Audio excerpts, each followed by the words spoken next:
ओम जयंती मंगला काली भद्रकाली कपालिनी दुर्गा क्षमा शिवा धात्री स्वाहा स्वधा नमोस्तुते। ओम दुंग दुर्गाय नमः। जय माता रानी। दोस्तों, आपके अपने चैनल धर्म साधना में आपका बहुत बहुत स्वागत है। माँ भगवती दुर्गा की कृपा सदैव आप और आपके समस्त परिवार पर बनी रहे। सनातन धर्म में नवरात्रि का बहुत महत्व है।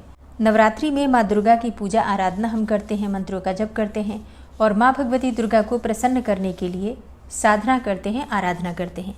देवी भागवत के अनुसार वर्ष भर में 4 नवरात्रि आती हैं, 2 प्रकट नवरात्रि और 2 गुप्त नवरात्रि। जो नवरात्रि आश्विन मास में आती है और चैत्र मास में आती है उन्हें कहा जाता है प्रकट नवरात्रि। इस नवरात्रि को बहुत ही धूमधाम से मनाते हैं, व्रत धारण करते हैं, जागरण करते हैं, कीर्तन करते हैं। जबकि जो गुप्त नवरात्रि होती है माघ मास में और आषाढ़ मास में मनाई जाती है। गुप्त नवरात्रि खास तौर पर तांत्रिक साधना के लिए या फिर रहस्यमयी जो उपासनाएं होती हैं उनके लिए मानी जाती है। मतलब साधु संत तांत्रिक इत्यादि विशेष रूप में इसे मनाते हैं। ज़्यादातर लोगों को गुप्त नवरात्रि के बारे में पता भी नहीं होता है, लेकिन शास्त्रों के अनुसार गुप्त नवरात्रि की जो आराधना होती है, पूजा होती है और मंत्रों की सिद्धि के लिए जो हम प्रयास करते हैं उसका फल बहुत अधिक प्राप्त होता है। गुप्त नवरात्रि में माँ दुर्गा की गोपनीय और विशेष प्रकार की साधनाएं की जाती हैं। जैसे कि नवरात्रि में, प्रकट नवरात्रि में हम माँ दुर्गा के 9 स्वरूपों की आराधना करते हैं। प्रथमम शैलपुत्री च, द्वितीयम ब्रह्मचारिणी, तृतीयम चंद्र घंटेति कुष्मांडेति चतुर्थकम, पंचमम स्कंद मातेति, षष्ठम कात्यायनीति च, सप्तमम कालरात्रीति, महागौरीति चाष्टमम, नवमम सिद्धिदात्री च, नव दुर्गा प्रकृतिता। तो इस प्रकार से माँ दुर्गा के 9 स्वरूप होते हैं जिनकी आराधना हम प्रकट नवरात्रि में अर्थात शारदीय और चैत्र नवरात्रि में करते हैं। जबकि गुप्त नवरात्रि में माँ दुर्गा के 9 स्वरूपों के अलावा 10 महाविद्याओं की भी आराधना की जाती है। गुप्त नवरात्रि में 10 महाविद्याओं की आराधना करने से विशेष फलों की प्राप्ति होती है। ये 10 महाविद्याएं दशावतार मानी गई हैं। 10 महाविद्याएं माँ दुर्गा का ही स्वरूप होती हैं जो कि समस्त प्रकार की सिद्धियां प्रदान करती हैं। और माँ दुर्गा के इन 10 महाविद्याओं की साधना जो भी मनुष्य करते हैं उन्हें सभी प्रकार के भौतिक सुखों की प्राप्ति हो जाती है और माँ दुर्गा की कृपा से उन्हें मोक्ष की भी प्राप्ति होती है। तो बंधन से मुक्ति भी मिलती है। इसके अलावा भौतिक सुख भी प्राप्त होते हैं। माँ को प्रसन्न करने के लिए तांत्रिकों द्वारा विशेष रूप से ये साधनाएं की जाती हैं। और इन 10 महाविद्याओं के नाम हैं माँ काली, माँ तारा देवी, माँ छिन्नमस्ता, माँ षोडशी, माँ भुवनेश्वरी, माँ त्रिपुर भैरवी, माँ धूमावती, माँ बगलामुखी, माँ मातंगी और माँ कमला। गुप्त नवरात्रि में अगर आप इन 10 महाविद्याओं की आराधना करते हैं तो आपके जीवन की समस्त प्रकार की परेशानियों से आपको मुक्ति मिल जाती है और समस्त प्रकार की कामनाएं पूर्ण हो जाती हैं। गुप्त नवरात्रि में माँ दुर्गा की उपासना साधना कोई भी कर सकता है। एक आम गृहस्थ जन भी कर सकते हैं और तांत्रिक और साधक ये तो करते ही हैं। तो आज की वीडियो में आप जानेंगे कि इस बार साल 2025 में आषाढ़ मास की गुप्त नवरात्रि कब से प्रारंभ हो रही है, कब समाप्त हो रही है और व्रत हमें कब से प्रारंभ करना है, कलश की स्थापना करने का शुभ मुहूर्त क्या है, गुप्त नवरात्रि के इन 9 दिनों में किस प्रकार से हम पूजा आराधना कर सकते हैं, किस प्रकार से मंत्रों का जप कर सकते हैं और 10 महाविद्याओं की साधना करना चाहते हैं या फिर 9 स्वरूपों की आराधना करना चाहते हैं, किस प्रकार से हमें इस नवरात्रि में माँ दुर्गा के 9 स्वरूपों की और 10 महाविद्याओं की पूजा आराधना करनी चाहिए। ये संपूर्ण जानकारी आपको आज की वीडियो में शेयर करने वाली हूँ। तो बहुत महत्वपूर्ण है आज की वीडियो, पूरा ज़रूर देख लीजिए।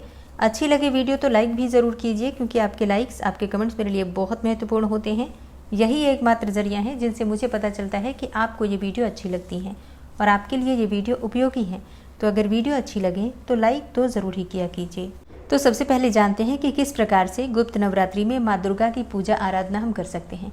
देखिए, जिस प्रकार से हम प्रकट नवरात्रि में पूजा करते हैं, जैसे कि चैत्र मास की नवरात्रि हो या फिर आश्विन मास की नवरात्रि हो, जिस प्रकार से प्रकट नवरात्रि में हम पूजा करते हैं उसी प्रकार से गुप्त नवरात्रि में भी की जाती है पूजा। लेकिन बस एक ही चीज़ का ध्यान रखा जाता है, गुप्त नवरात्रि में जो हम पूजा आराधना करते हैं, मंत्रों का जप करते हैं, चाहे फिर वो किसी भी कामना से करते हैं या फिर बिना किसी कामना से करते हैं, वो हम किसी से प्रकट नहीं करते हैं। मतलब किसी को भी ये नहीं बताते हैं कि हम किस मंत्र का जप कर रहे हैं, कौन सी पूजा कर रहे हैं और किस कामना को पूर्ण करने के लिए कर रहे हैं। गुप्त नवरात्रि, जैसा कि नाम से ही पता चलता है, जब हम साधनाएं गुप्त रूप से करते हैं तो हमारी कामनाएं बहुत जल्दी पूरी हो जाती हैं। गुप्त नवरात्रि में मंत्रों का जप करना अत्यंत आवश्यक होता है। मतलब जितना अधिक हम मंत्र जप करते हैं उतनी जल्दी कामनाएं पूर्ण होती हैं। विशेषकर जो ये नवरात्रि होती है मंत्र सिद्धि के लिए ही श्रेष्ठ मानी जाती है। तो हम अपनी कामना के अनुसार मंत्रों का जप करते हैं, जैसे कि संतान प्राप्ति की कामना है या फिर धन प्राप्ति की कामना है या फिर विवाह की मनोकामना है। जो भी हमारी कामना होती है उसी के अनुसार हम मंत्र जप करते हैं और एक निश्चित संख्या निर्धारित करके मंत्रों का जप हम प्रारंभ करते हैं और पूरे 9 दिन में इन मंत्रों की संख्या को पूर्ण करके और फिर नवरात्रि के अंतिम दिन हवन इत्यादि करके माँ को समर्पित करते हैं और उनसे प्रार्थना करते हैं कि हमारी कामना पूर्ण हो जाए। बाकी पूरे नवरात्रि में पूजा की विधि वही होती है जो कि प्रकट नवरात्रि में होती है। आषाढ़ मास की शुक्ल पक्ष की प्रतिपदा तिथि के दिन हम कलश की स्थापना करते हैं। अच्छा, ऐसे में भी आप चाहें तो बिना कलश की स्थापना किए भी पूजा आराधना कर सकते हैं। मतलब कलश की स्थापना करना या फिर अखंड दीपक प्रज्वलित करना या फिर ज्वारे बोना आवश्यक नहीं है। ये पूरी तरह से आपकी अपनी इच्छा पर निर्भर करता है। आप चाहें तो कलश की स्थापना कर सकते हैं। अगर आपका मन नहीं है कलश की स्थापना करने का, जैसे कि बहुत से लोग आपके घर में आते जाते हैं और आपके घर के मंदिर में सबकी नज़र रहती है, तो ऐसे में आप कलश की स्थापना ना भी करें तो भी आप पूजा आराधना कर सकते हैं, मंत्रों का जप कर सकते हैं। ठीक है, तो कलश की स्थापना, ज्वारे या फिर अखंड दीपदान, ये पूरी तरह से आपकी अपनी इच्छा पर निर्भर करता है। जैसे कि अगर आप ये सभी चीज़ें गुप्त रूप से कर पाते हैं तब तो अत्यंत ही श्रेष्ठ है। आप ये सभी चीज़ें कर सकते हैं, कोई दिक्कत नहीं है। लेकिन अगर आपके घर के मंदिर में इतनी गोपनीयता नहीं है तो आप अपनी सुविधा के अनुसार सुबह और शाम पूजा कर सकते हैं, जैसे कि धूप, दीप, अक्षत पुष्प इत्यादि सभी चीज़ें अर्पित करके विधि विधान से सुबह और शाम दोनों समय माँ की आराधना कर लीजिए, पूजा कर लीजिए, आरती कर लीजिए। इसके बाद अपनी इच्छा के अनुसार मंत्रों का जप कर सकते हैं। अच्छा, बहुत सारे भक्तों के प्रश्न आते हैं कि क्या इस नवरात्रि में हम व्रत धारण कर सकते हैं। जी हाँ, बिल्कुल कर सकते हैं। नवरात्रि में उपवास रखने से आपका मन शुद्ध होता है, आत्मा पवित्र होती है और शुद्ध मन से, पवित्र आत्मा से जब हम पूजा आराधना करते हैं या फिर किसी भी कामना के लिए माँ के मंत्रों का जप करते हैं तो हमारी कामना शीघ्र पूर्ण होती है। तो अगर आप व्रत धारण करते हैं तब तो अत्यंत ही श्रेष्ठ है।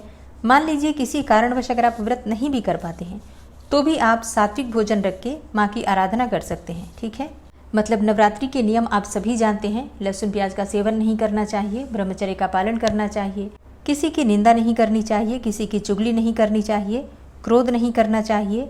तो अपने आचार, विचार, व्यवहार शुद्ध रखकर आप बिना व्रत के भी पूजा करें तो भी आपको श्रेष्ठ परिणाम की प्राप्ति होती है। अब बात करें कि गुप्त नवरात्रि में किन मंत्रों का जप करना चाहिए। तो देखिए, जिस प्रकार से प्रकट नवरात्रि में हम माँ की आराधना करते हैं, जैसे कि दुर्गा सप्तशती का पाठ करते हैं, कवच पढ़ते हैं, अर्गला कीलक इत्यादि पढ़ते हैं, सिद्ध कुंजिका स्तोत्र पढ़ते हैं या फिर नवार्ण मंत्र का जप करते हैं या माँ दुर्गा के किसी भी मंत्र का जो जप हम करते हैं वो इस नवरात्रि में भी आपको उसी प्रकार से करना है। ठीक है, नवरात्रि के पहले दिन कलश की स्थापना करके हम पूजा प्रारंभ करते हैं और नवरात्रि के अंतिम दिन यानी कि अष्टमी और नवमी तिथि पर कन्या पूजन करते हैं या फिर अगर कन्या पूजन नहीं कर पाते हैं तो कन्या पूजन के निमित्त कुछ भी सामग्री या फिर पैसे इत्यादि किसी मंदिर में दान कर देना चाहिए। ठीक है, और अब जानते हैं कि आषाढ़ मास की शुक्ल पक्ष की प्रतिपदा तिथि कब प्रारंभ होगी, कब समाप्त होगी और गुप्त नवरात्रि का प्रारंभ किस दिन से हो रहा है। तो देखिए, आषाढ़ मास की शुक्ल पक्ष की प्रतिपदा तिथि प्रारंभ होगी 25 जून 2025 को शाम को 4 बजे और प्रतिपदा तिथि का समापन होगा 26 जून को दोपहर में 1:24 पर। तो सूर्योदय कालीन प्रतिपदा तिथि हमें प्राप्त हो रही है 26 जून 2025 को, इसलिए 26 जून 2025 गुरुवार से आषाढ़ गुप्त नवरात्रि का प्रारंभ होगा। कलश की स्थापना करने का जो शुभ मुहूर्त हमें प्राप्त हो रहा है 26 जून को सुबह 5:35 से सुबह 7:07 तक। इस बार कलश की स्थापना करने का जो शुभ मुहूर्त हमें प्राप्त हो रहा है मिथुन लग्न होगा, मतलब द्विस्वाभाविक लग्न में कलश की स्थापना की जाएगी और सुबह कलश स्थापना करने का कुल जो समय है वो आपको प्राप्त हो रहा है 1:32 तक।